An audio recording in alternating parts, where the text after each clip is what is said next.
Amém. Amém. Mandar um abraço aí para você que está assistindo em casa. Estava vendo alguns nomes ali. Estamos aí com quase 100 pessoas já assistindo o culto. É bom. Deus seja louvado. E desafio você, mande aí os links, compartilhar aí para os seus amigos, parentes, vizinhos. Manda lá para a gente ampliar aí essa rede que nos assiste. Eu quero convidar você a abrir sua Bíblia em Filipenses capítulo 3. Estamos ainda aí caminhando em Filipenses, falando sobre felicidade nesse tempo.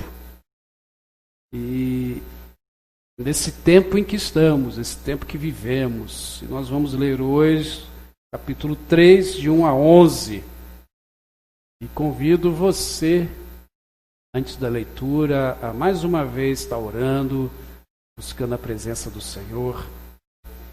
Deus, eu quero te louvar pela vida, Senhor, dos meus irmãos do Ministério de Louvor, que, Senhor, tem buscado realmente se encherem do Teu Santo Espírito, como acabaram de cantar agora, e que a nossa vida seja essa busca, a nossa vida seja esse desejo, tenha esse desejo. Obrigado, Senhor, por o Senhor já ter falado conosco, através das músicas, das orações. E agora, Senhor, eu sei que o Senhor irá falar mais e mais, através da Tua palavra, através de Filipenses capítulo 3. Que seja uma noite, Senhor, de transformação, uma noite de mudanças de vida, e que Teu nome seja glorificado aqui, aonde estamos, e ali, aonde estão os meus irmãos em casa. Abençoa-os, ó Deus. É assim que eu peço em nome de Jesus. Amém e amém. Filipenses 3, de 1 a 11, diz: Finalmente, meus irmãos, alegrem-se no Senhor. Escrever-lhes de novo as mesmas coisas não é cansativo para mim, e é uma segurança para vocês. Cuidado com os cães, cuidado com esses que praticam mal, cuidado com a falsa circuncisão, pois nós é que somos a circuncisão, nós que adoramos pelo Espírito de Deus, que nos gloriamos em Cristo Jesus e não temos confiança alguma na carne, embora eu mesmo tivesse razões para ter tal confiança. Se alguém pensa que tem razões para confiar na carne, eu ainda mais. Circuncidado ao 8º dia de vida, pertencente ao povo de Israel, à tribo de Benjamim, verdadeiro hebreu. Quanto à lei, fariseu.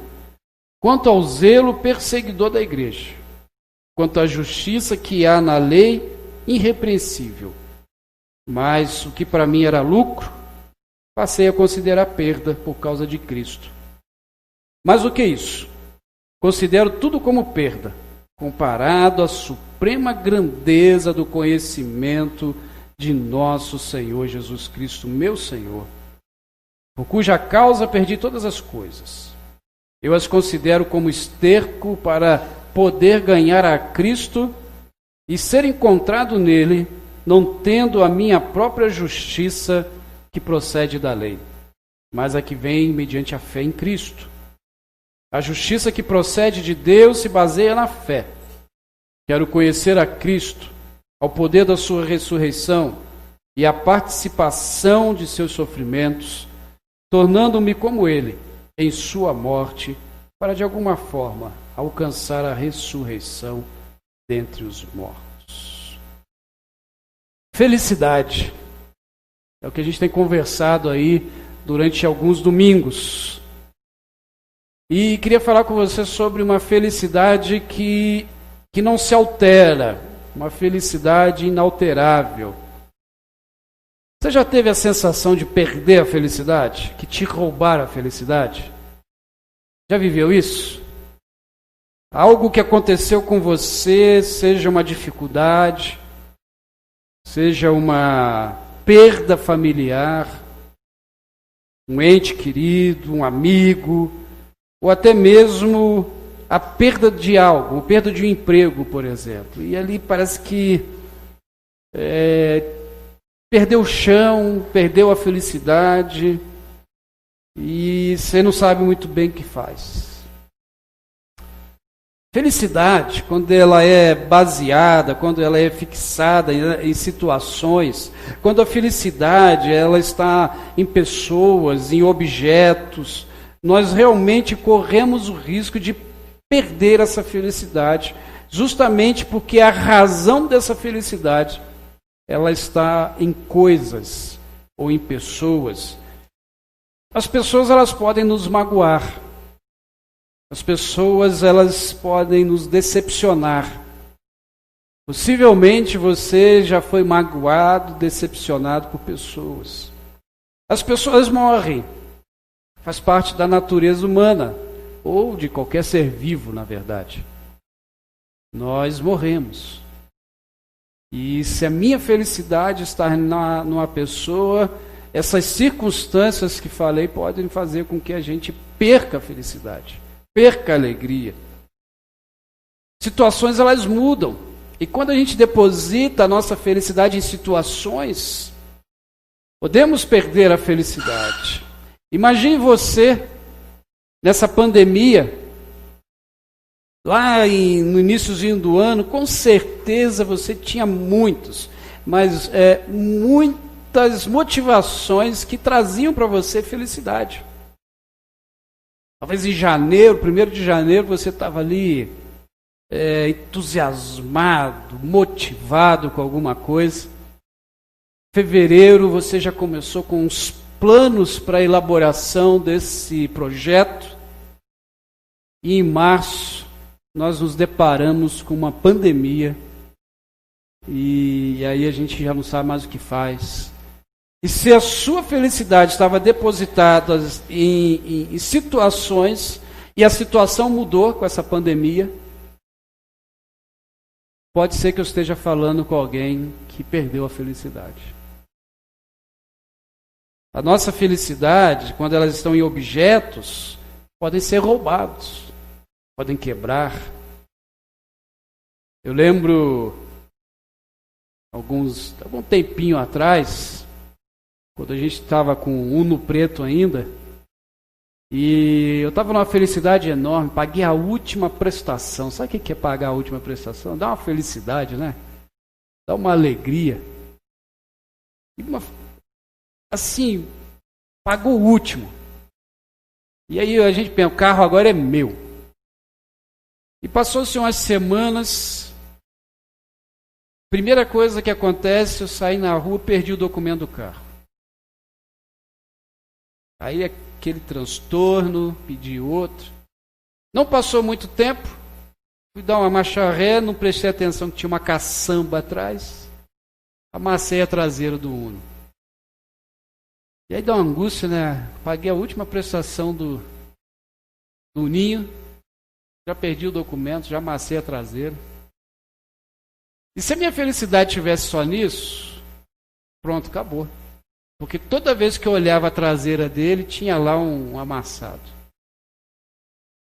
A nossa felicidade, ela não é inabalável. A nossa felicidade, ela sofre abalos. Porque a gente tem circunstâncias, como eu falei, pessoas, objetos, situações, esse tripé na nossa vida, essa tríade de coisas podem abalar a nossa felicidade. Então a nossa felicidade ela não é inabalável, mas a nossa felicidade ela pode ser algo que não se vai, que não se acaba, pode ser a nossa felicidade inalterável. Tem diferença. Inabalável é algo que não se abala. Inalterável é algo que não muda, mesmo sendo abalado, mesmo passando por alguns abalos. E eu queria pensar em duas circunstâncias, dois princípios em que a gente precisa basear a nossa felicidade para que ela não seja inalterável. A primeira delas é que a gente precisa aprender a se amar. A gente precisa aprender a se amar. Isso não quer dizer que você vai ser aquela pessoa ególatra, né? Que só pensa em você e os outros que se lasquem. Não é isso. O aprender a se amar não significa que eu vou ser um narcisista. O aprender a se amar é entender que eu vou conhecer os meus limites. Eu vou entender até que ponto eu posso ir. E Jesus já havia ensinado isso para nós. A nossa felicidade, ela precisa ser baseada primeiro no meu, onde eu estou e como eu me amo. Como eu me vejo. Como eu me sinto. Jesus, quando ele resumiu os 10 mandamentos, você lembra disso? Ele vai dizer, olha, o primeiro é amar a Deus. Vamos ver se o pessoal que está aqui no prédio lembra. Amar a Deus sobre todas as coisas. E o outro, semelhante a esse, está lá em Mateus 23, 39. Amar ao seu próximo como a si mesmo. Amar a si mesmo é princípio até para amar o próximo. Aquilo que eu desejo para mim é o que eu desejo para o próximo. O que eu desejo para mim? Como que eu estou me amando? Será que eu estou conhecendo os meus limites? Será que eu busco me sondar, me examinar?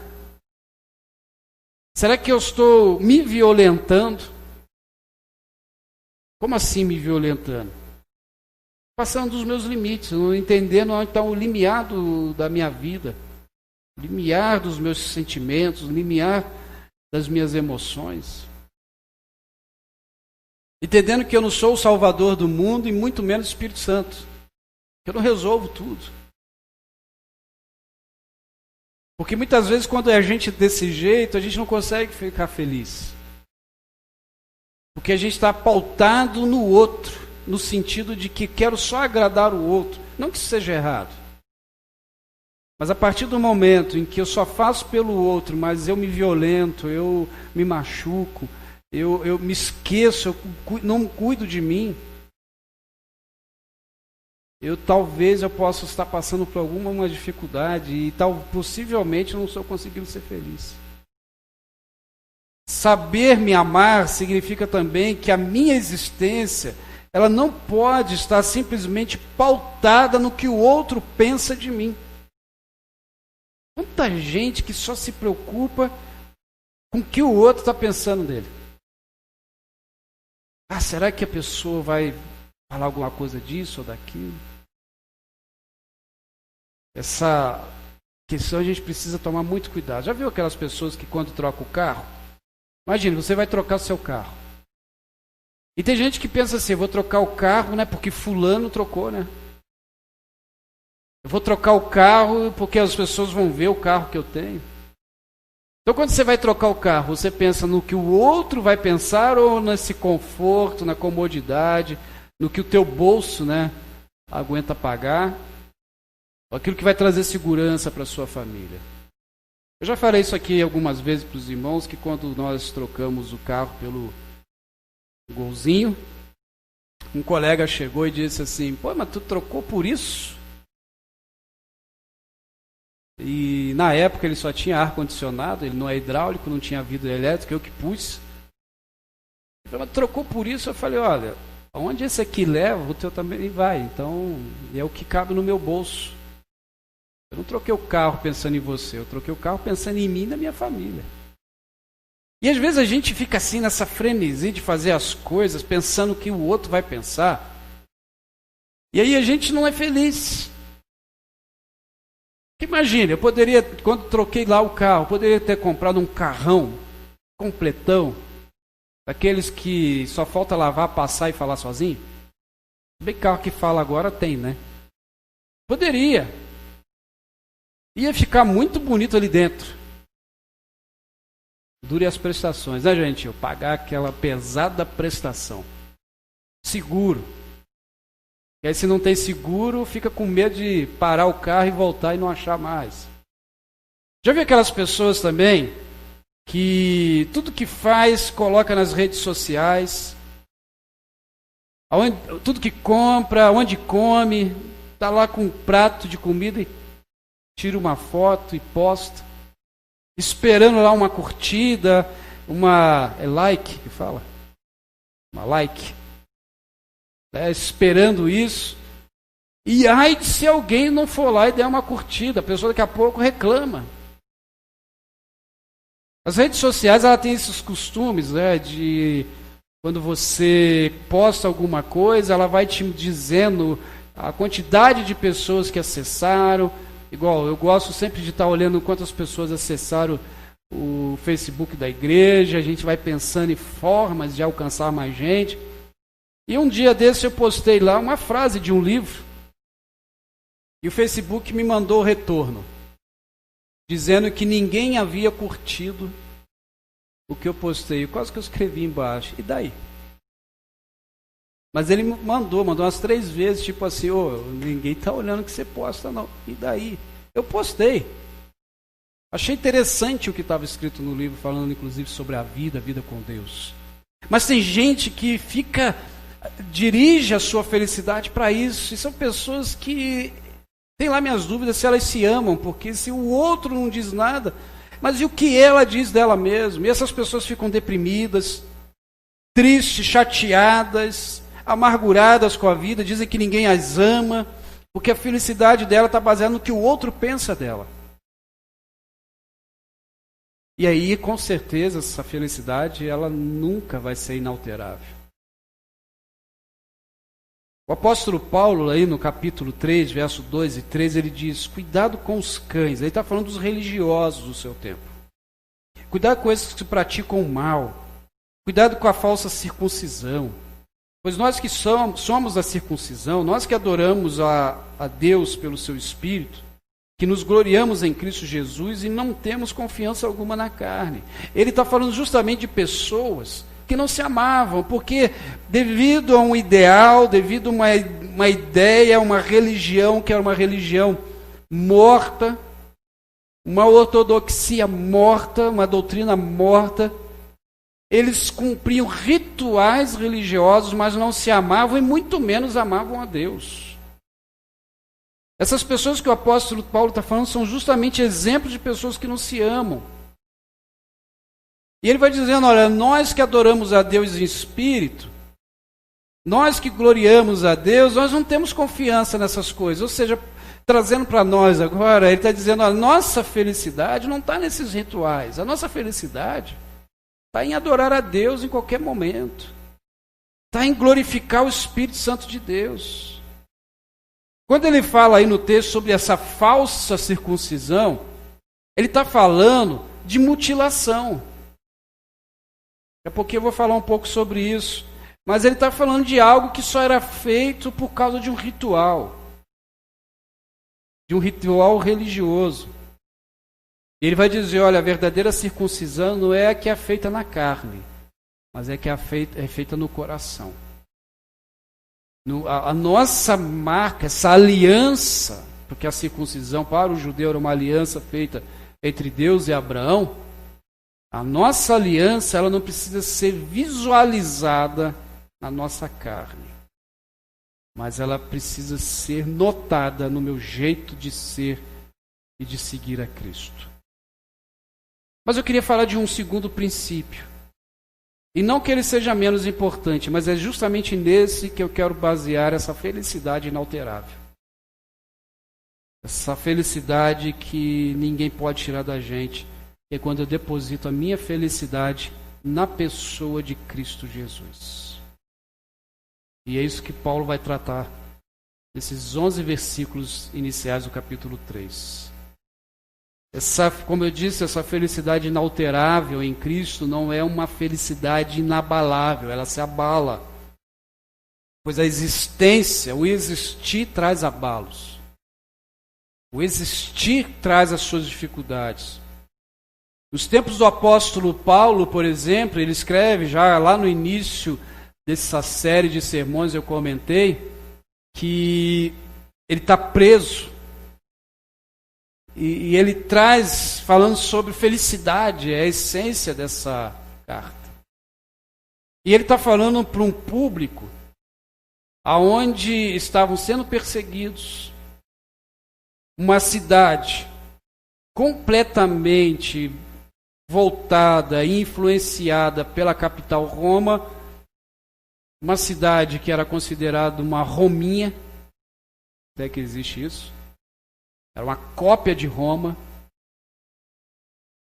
e para um tempo em que ser cristão não era algo fácil. Para os irmãos terem uma ideia, existem comentaristas que dizem que no tempo do apóstolo Paulo e depois do apóstolo Paulo, a igreja primitiva, aqueles que desejavam ser batizados, eles eram orientados, questionados se realmente era isso que queriam, se realmente haviam crido em Cristo Jesus, tido uma experiência com Ele, porque se batizar naquele tempo era quase que assinar uma sentença de morte, porque seriam perseguidos, mortos por Roma ou até mesmo pelos religiosos, expulsos de casa. Alguns que se convertiam, a família colocava para fora de casa. E ele está dizendo, olha, se alegrem.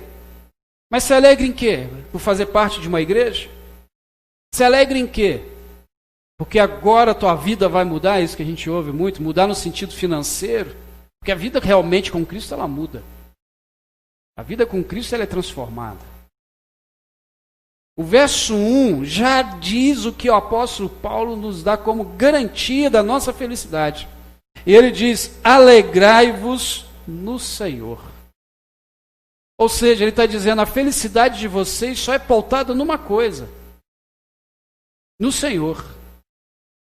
Ainda que eu comentei aqui sobre dois princípios, e eu creio nesses dois princípios, que eu preciso me amar e amar a Cristo, né? Lógico que a ordem é inversa, amar a Cristo e me amar, mas a minha felicidade ela precisa estar pautada, centrada justamente no Senhor. Porque posso ser abalado, posso sofrer com circunstâncias, mas quando a minha felicidade está no Senhor, eu tenho sentido na minha vida. Eu entendo o que está me segurando. Isso não significa que a gente vai ser robozinhos, né, controlados, marionetes. Pelo contrário. Não significa que eu não posso desejar mais as coisas. Eu posso. Mas o que está me ensinando essa frase, alegrai-vos no Senhor, é que eu não vou viver uma vida com Cristo simplesmente como religioso. Mas que a nossa garantia em Cristo está justamente na esperança da ressurreição. A ressurreição é a garantia da nossa felicidade. A ressurreição, a eternidade, não se abala quando eu deposito nele a minha esperança e a minha fé. Pode vir qualquer coisa, mas eu sei, eu tenho a eternidade garantida no Senhor. E aí pode acontecer o que for, mas eu sei que o Senhor está comigo. E aí me lembro de Abacuque, capítulo 3, versos 17 e 19. Mesmo não florescendo a figueira, não havendo uvas nas videiras, mesmo falhando a safra de azeitonas, não havendo produção de alimento nas lavouras, nem ovelhas nos currais, nem bois nos estábulos, ainda assim exultarei no Senhor e me alegrarei no meu Deus, Deus da minha salvação. O Senhor soberano é minha força, e Ele faz os pés como do servo. Ele habilita a andar em lugares altos. Abacuque vai dizer que ele vai se alegrar no Senhor, independente do que possa acontecer. Queridos, muita coisa aconteceu nesse 2020. Essa semana a gente tem um grupo de estudo e a gente conversando sobre esse ano. E eu brinquei lá, será que não tinha como a gente ligar para algum lugar e devolver 2020? Porque não deu, isso aí falhou tudo. Quando a gente compra objetos, a gente quebra, né? A gente procura assistência. E a gente ficou brincando lá, será que não tem como devolver 2020? Esse ano veio com defeito. Para muita gente, esse princípio da oração de Abacuque aconteceu. Trazendo para a nossa linguagem, ainda que falte um emprego, ainda que o alimento seja pouco na mesa e as incertezas sejam muito grandes, mesmo assim, é o Senhor que me dá felicidade. Você consegue fazer essa oração com sinceridade? E aí eu queria pensar com você duas iniciativas que nós precisamos tomar, olhando para esses princípios, o princípio de me amar e o princípio de adorar, de depositar no Senhor a minha felicidade. A gente precisa tomar algumas iniciativas, eu queria falar duas com você. A primeira iniciativa é que eu preciso começar a rever as minhas bases que deposito essa minha felicidade. Em que eu estou colocando, que está me segurando para que eu possa ser feliz? Filipenses 3, 4 a 7 diz: embora eu mesmo tivesse razões para ter tal confiança, se alguém pensa que tem razões para confiar na carne, eu ainda mais, circuncidado no 8º dia de vida, pertencente ao povo de Israel, à tribo de Benjamim, verdadeiro hebreu, quanto à lei fariseu, quanto ao zelo perseguidor da igreja, quanto à justiça que há na lei irrepreensível.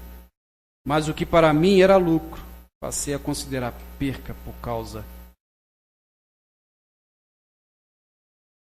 Como muitos religiosos no nosso tempo, o apóstolo Paulo tinha uma moralidade inquestionável. Ele era um homem moralmente bem aceito em qualquer lugar. Em questões religiosas, ele era elogiado, aonde chegasse. Se você for ler Atos capítulo 6, você vai ver ali que ele recebe dos líderes religiosos cartas para ir prender os cristãos. Ele tinha muita moral. O apóstolo Paulo, eu garanto que se fosse hoje o nosso tempo, antes da sua conversão, e qualquer lugar que ele chegasse e fosse anunciado palestras com o apóstolo Paulo hoje, lá no Calil Haddad, aquilo lá ia faltar lugar. Acho que lá cabem umas 700 pessoas, é isso, João?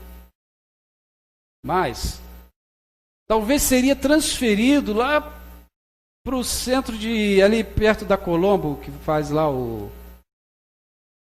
Hã? Sim, mas onde faz lá a festa em maio do aniversário da cidade? Me fugiu. Parque de exposição. Aquilo é lotar. Porque ele era um homem que no seu tempo, tinha uma confiança, tinha uma moral, zeloso. E ele vai dizendo, olha, se é para se vangloriar em alguma coisa, eu poderia, mas ele cita aqui não para se vangloriar. Ele cita aqui o que ele era, não para se mostrar como alguém superior. Mas ele era religioso. E religião, irmãos, entenda uma coisa. A religião não é ruim. Ele tem ouvido falar muito mal aí da religião. E realmente, nesses negócios que a gente ouve, a gente tem que se entristecer. Mas o problema não é a religião. Eu sou religioso, inclusive trabalho em prol da religião. O problema é como que eu lido com essa religião. O problema é como que eu vivencio essa religião. Se eu uso da religião para maltratar, para diferenciar o outro. Se eu olho a religião fora dos padrões do Evangelho. Isso é ruim. E é justamente isso que o apóstolo Paulo está falando. Olha bem as bases aí da felicidade de vocês, que eu acho que o negócio não está bom. E ele vai dizer, olha, eu fui circuncidado o 8º dia. Ou seja, dentro da religião judaica, os meninos, quando nasciam, depois de 8 dias, eles eram circuncidados. Isso como uma marca da aliança feita entre Deus e Abraão. Então ele está dizendo, olha, se vocês querem se vangloriar na circuncisão, eu fui circuncidado. 8 dias de vida, como qualquer outro bom judeu. E ele vai dizer, olha, eu sou um verdadeiro israelita, hebreu, e mais. Além de ser hebreu, eu sou descendente da tribo de Benjamim. Bom, o que isso tem a ver, né? A gente lê o texto, se a gente não conhecer o contexto, a gente não entende muito bem. Quando ele diz que é da tribo de Benjamim, Benjamim surgiu o primeiro rei de Israel, Saul. A tribo de Benjamim era uma tribo em que habitava nela, né? Era a tribo em que na sua constituição tinha as maiores aristocracias de Israel. Ou seja, Paulo está dizendo o seguinte, eu sou hebreu e detalhe, eu faço parte da alta sociedade dos judeus. Não sou qualquer um, não. Tem sangue bom correndo na minha veia. Então, o que Paulo está dizendo, olha, além de ser judeu, além de ser circuncidado ao 8º dia, eu faço parte da nata de Israel. E mais, ele ainda vai dizer, sou fariseu.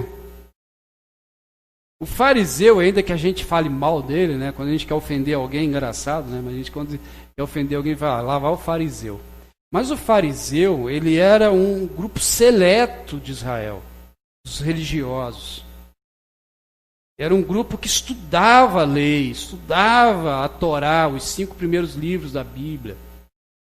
Era um grupo que investigava se quem falava que era o Messias, era Messias de verdade. Porque até hoje em Israel, de vez em quando aparecem algumas pessoas que se dizem Messias. E não era diferente do tempo de Jesus. Então eles pegavam todos os escritos do Antigo Testamento, dos profetas, e iam avaliar ali se aquilo que aquele homem está fazendo e dizendo condizia com as promessas do Messias. Então ele vai dizer, olha, eu sou religioso e sou fariseu, não sou qualquer um. E outra, estudei aos pés de Gamaliel. O que significa estudar aos pés de Gamaliel? É como se nos dias de hoje você estudasse na melhor universidade do Brasil. Então o apóstolo Paulo está dizendo, eu não sou qualquer um. E detalhe, eu era tão zeloso pela lei que perseguia a igreja. E ele vai dizendo, mas depois que eu encontrei com Cristo, isso não teve mais nenhum valor. Depois que o rabino Paulo se encontrou com Jesus, a vida dele foi mudada. Tudo aquilo que a carne, tudo aquilo que a sociedade, tudo aquilo que as pessoas do seu tempo poderiam dizer assim, olha, quando crescer eu quero ser igual ao apóstolo Paulo. Ele olhou e disse, olha, isso aí não tem nenhum valor para mim. Quando Paulo olhou para Cristo, ele viu que as bases da felicidade dele estavam em lugares que não iriam trazer. Na verdade, ele não era feliz. Ele não conseguia viver essa felicidade que só Cristo pode dar. E ele não está falando de coisas ruins. Porque tudo que ele descreve aí no capítulo 3 que lemos, não são coisas ruins. São coisas valorizadas para o seu tempo, mas era ali que as pessoas colocavam a sua vida, a sua felicidade, e eram coisas que não dava. O dia que ele encontrou com Jesus, a vida dele foi transformada. E aí sim ele encontrou o valor real para a vida dele, porque enquanto ele era um conhecedor da lei, simplesmente para a lei, para rituais religiosos, aquilo não tinha valor. Agora, quando ele encontrou Cristo, ele não perdeu nada disso, ele não deixou de ser judeu, ele não deixou de ser uma pessoa da religião, mas quando ele olhou tudo isso, todo aquele conhecimento dele, ele aplicou para justamente pregar a Jesus Cristo. E o amor dele foi tão transformado que, como fariseu, jamais ele entraria na casa de alguém que não fosse um judeu. A vida dele foi tão transformada que, a partir do momento em que ele encontra-se com Cristo, ele se transforma no apóstolo dos gentios, no apóstolo dos não-judeus. E agora ele não olha mais para uma lei que o engessava, que tirava a felicidade dele, mas ele olha para o Evangelho, ele olha para Jesus Cristo. A base da felicidade dele é transformada. E agora ele não se importa mais se é judeu, se não é judeu, ele se importa que é uma vida que está ali. E a maior felicidade de Paulo, o apóstolo, é quando as pessoas que ele pregava aceitavam, se convertiam, tinham uma experiência com Jesus. Irmãos, infelizmente hoje a gente muitas vezes encontra pessoas do Evangelho, cristãs, mas amargas, tristes, porque infelizmente não vive o princípio do Evangelho, mas vive rituais religiosos. Pessoas que estão presas no isso pode, isso não pode. E realizam um desserviço, como no tempo do apóstolo Paulo, com aqueles religiosos. Coisas que a Bíblia não proíbe. Essas pessoas proíbem. E o próprio apóstolo Paulo, ele já nos dá umas dicas de como nós deveríamos agir e buscar essa base. Ele vai dizer em 1 Coríntios 10, 23. Tudo é permitido, mas nem tudo convém. Tudo é permitido, mas nem tudo me edifica.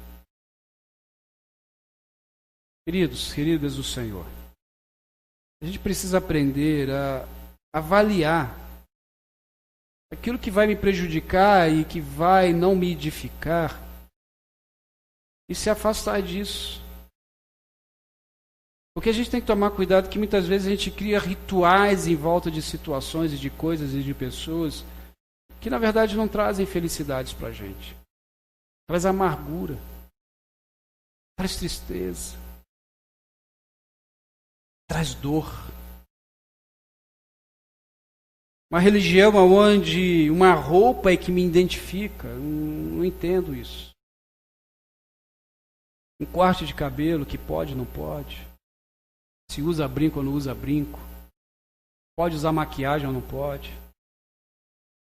Esses rituais, a gente precisa tomar cuidado. A gente precisa tomar cuidado para que a nossa perspectiva de religião, de evangelho, não seja automático. Sabe, às vezes a gente está tão acostumado com o sagrado que a gente entra no piloto automático. E eu acredito até que dos aprendizados, se a gente pode dizer assim, que a pandemia trouxe é a gente aprender a sair do automático.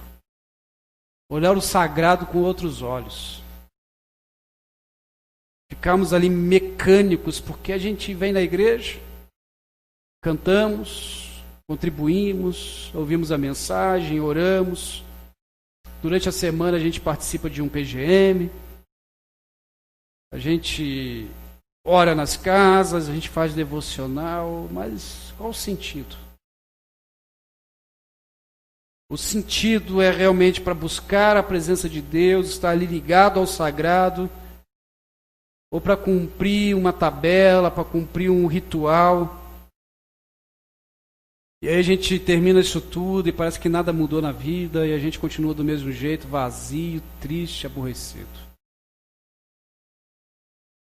Primeira coisa, irmãos, reveja as bases da sua felicidade.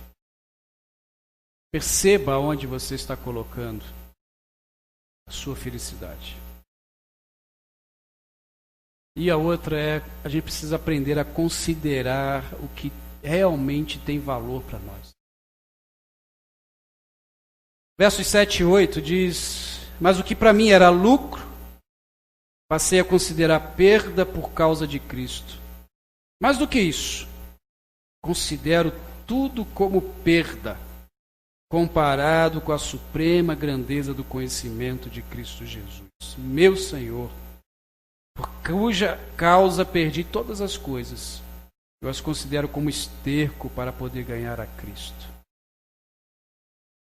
A palavra-chave nesses versículos aí é considerar, avaliar, analisar. Na vida a gente precisa fazer avaliações.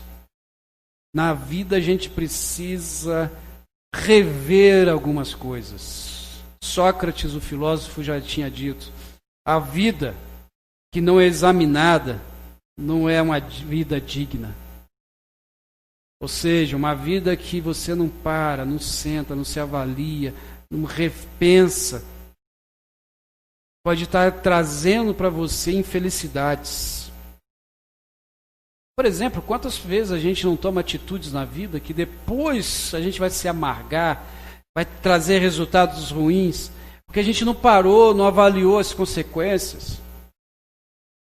Quantas vezes a gente não faz isso? Quantas pessoas não são escravos das coisas? E por ser escravos das coisas, não conseguem ter um relacionamento pessoal com Deus, com Jesus.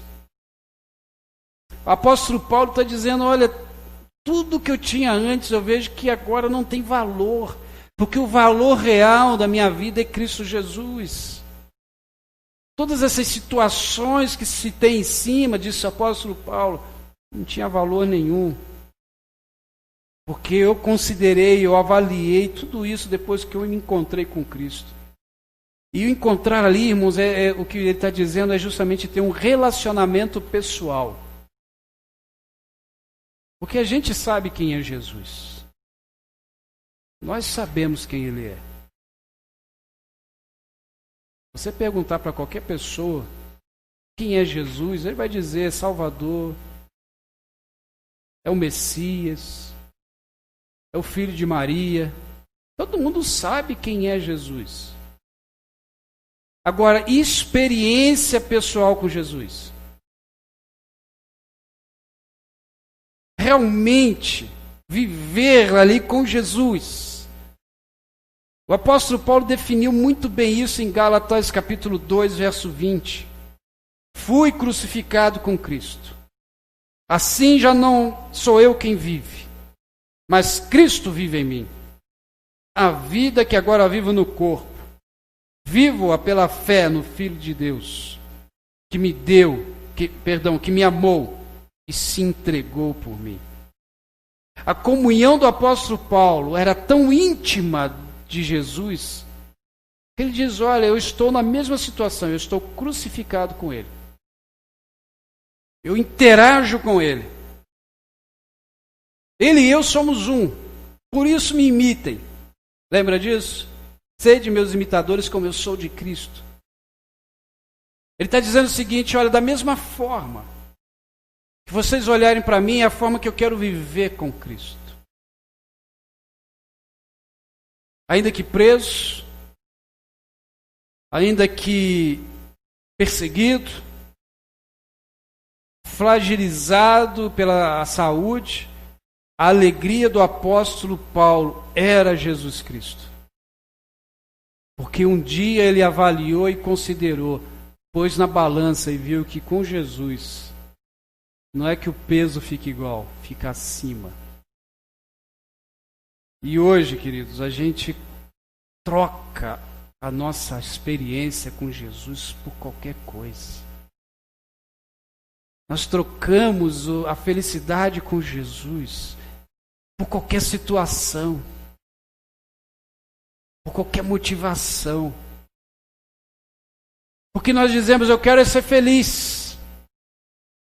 Mas quem disse que ser um cristão, andar com Jesus, é sinônimo de infelicidade e tristeza? Ah, pastor, é porque eu conheço uns crentes aí que são amargos. Você conhece religiosos que infelizmente estão vivendo de forma errada a sua religião. O que é viver com Jesus, queridos? É a base e a maior motivação para nós sermos felizes. Porque Ele nos garante a eternidade. Nenhuma outra situação vai nos garantir isso. Ele nos garante a presença dEle constantemente, todos os dias da nossa vida, até o dia que essa vida acabar. E aí, depois que essa vida acabar, nós vamos estar com Ele por toda a eternidade. Se isso não te traz felicidade, que não se altera, eu não sei o que vai trazer. O encontro com Cristo é uma experiência extraordinária. Eu não estou dizendo o dia que você se converteu, você que já é um batizado, membro de uma igreja, eu não estou dizendo isso. Eu estou dizendo que o nosso encontro com Cristo precisa ser diário. Nós precisamos nos encontrar com Ele todos os dias da nossa vida. Buscando a presença dEle, leitura da Bíblia, em oração. E situações em que eu possa estar com Ele ali. Conversar mesmo com Ele. Eu volto e meia, nas minhas devocionais, eu gosto de ir para os fundos da casa e deitar na rede. E é gostoso que dá para ver o céu. Irmãos, é uma experiência tão boa. Eu leio ali a Bíblia, faço minha oração, daqui a pouco eu olho para o céu e fico pensando, Deus está lá de olho para mim. Eu não estou vendo Ele. Mas eu sei que Ele está me olhando. Esse encontro diário com Jesus, irmãos, é algo maravilhoso. Eu só sei se uma fruta é doce ou azeda se eu experimentar, não é? Alguém pode estar comendo uma fruta e a pessoa dizer assim, nossa, que fruta doce. Eu posso dizer, não sei, eu acho que não. E quem está experimentando é a pessoa. Agora, se ela me dá uma fatia e eu experimento, eu falo, realmente essa fruta é doce. Porque houve um compartilhar. Eu só sei realmente da experiência com Jesus, se é ou não extraordinária, se me traz ou não felicidade, se eu experimento, se eu ando junto, se eu compartilho junto com Ele. Por isso eu quero dizer para você que nos ouve, vocês que estão aqui, experimentem Jesus todos os dias. E você que está em casa, que você que nos ouve, se você ainda não tem essa experiência com Jesus, eu convido você a ter. Eu convido você a colocar e entregar a sua vida nas mãos de Jesus. E se você deseja fazer isso, eu desafio você a escrever aí nos comentários. Coloca aí que deseja ter uma experiência com Jesus. E a gente vai entrar em contato com você. Eu queria orar. E nessa oração eu quero pedir ao Senhor que a tua felicidade seja nele. E que você se ame. Que você seja alguém que se valoriza. Que você seja alguém que se alegra em Jesus. Deus, obrigado, Senhor, por poder depositar no Senhor a minha felicidade. E ainda, Senhor, que alguns dias a gente é abalado e parece que vai quebrar. Mas ela não se altera, a felicidade no Senhor não se altera. Nada nem ninguém pode roubar de nós o teu amor por nós. Por isso eu peço a Ti que cuide desses queridos que estão aqui. E desses amados e amadas que nos ouvem agora. Que a felicidade, Senhor, deles e a minha seja sempre depositadas no Senhor. Que não seja, Senhor, uma felicidade pautadas em pessoas, pautadas em situações ou em objetos, mas seja no Senhor. E aí, Senhor, com certeza vamos ser felizes. Pai, se essa pessoa que nos ouve não tem uma experiência contigo, ó Espírito Santo de Deus, que hoje seja o dia da mudança dessa vida, da transformação dessa vida. Que teu Espírito Santo, que transcende local e tempo, possa convencê-lo, convencê-la de que o Senhor é o único e suficiente para as nossas vidas. É assim que eu oro, é assim que agradeço, em nome de Jesus. Amém e amém. Deus nos abençoe. Tenha uma ótima semana em nome de Jesus. Domingo que vem, nós estamos voltando com o culto aqui presencial.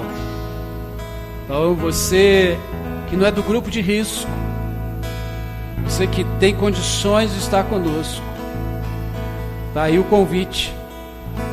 Queremos muito te ver. E se cuide, a pandemia não acabou. Se cuide, use máscara, use álcool e se ame. Deus abençoe, um forte abraço e uma excelente semana em nome de Jesus. Vamos cantar, encerrando esse culto.